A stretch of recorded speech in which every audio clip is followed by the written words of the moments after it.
I think what I've learned about myself is I'm a very persistent person. And persistence works, and passion works.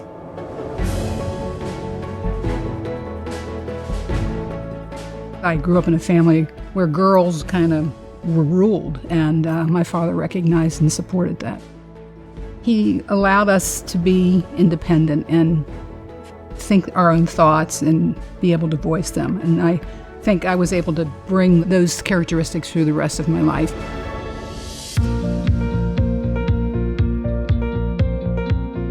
Between high school and college, I got the opportunity to live in New York for a couple of years. I was an airline stewardess, and that really opened me up because I grew up on the West Side, went to an all-girl Catholic school, and really didn't know much about the world except what my family gave me, which was probably pretty limited in terms of exposure to cultural institutions, politics, diversity. When I lived in New York, the world opened, and I traveled all over, so that exposure was critical, I think, in terms of developing who I was. Most of the women who I worked with had been college graduates, and I was not. So I thought, I'm going to college because this is something that I need to do for myself.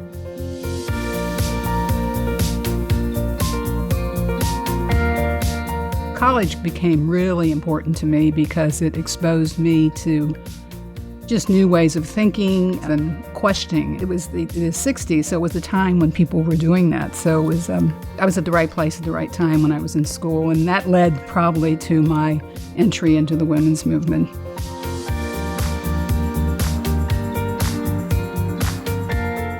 One of the reasons I got involved is I was at home with kids, and I loved having kids, but the life was too limited for me. I started reading Betty Friedan's The Feminine Mystique, and it had a profound impact on me. It really did.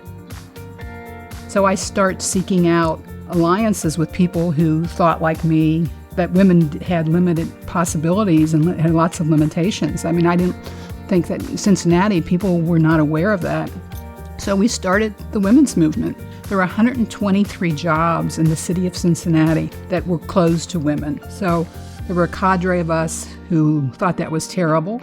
We went to city council every week. We brought other women's organizations along as our allies, and we changed that. And that really gave me a sense that you can make a difference.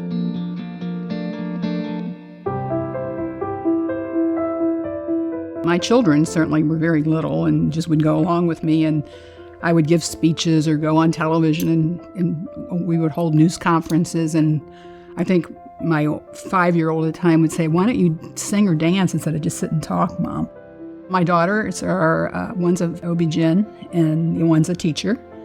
And the youngest one, who's an OB-GYN, and she was about 2 or 3 years old. We went to the doctor, and it was a male doctor.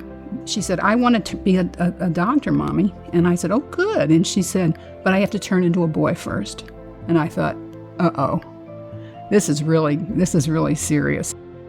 Lots of things were going on in Cincinnati that we were able to have an impact with, and that was really exciting and moved me forward and really led to my work at the YWCA.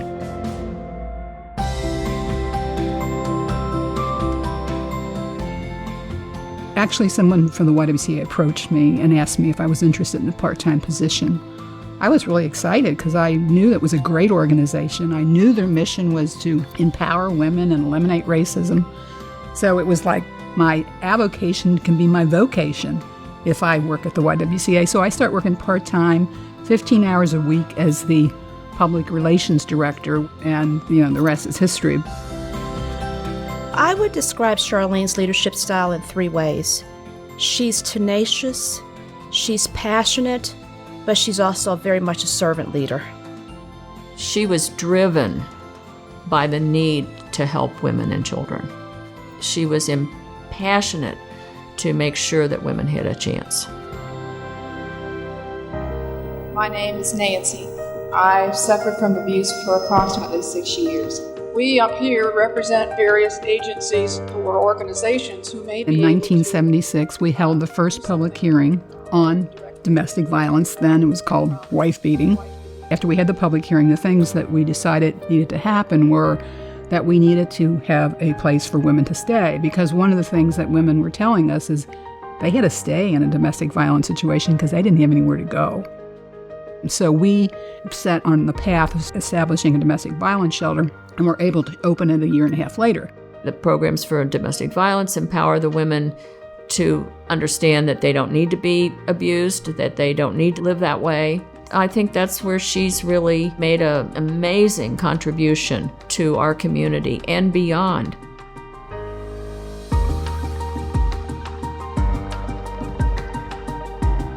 Diversity is very important to Charlene, and she never, ever backs down from that. I'm reminded of the words that she many times would utter, and that is, none of us is as good as all of us. We're the only organization in the country that has the dual purpose of eliminating racism and empowering women. We embrace something so important to our community, and we do it in a way that is very legitimate, I think, and people recognize the work that we do is important for the community. And so we do have that partnership that has really enabled the YWCA and the corporate community to really come together and support those two issues.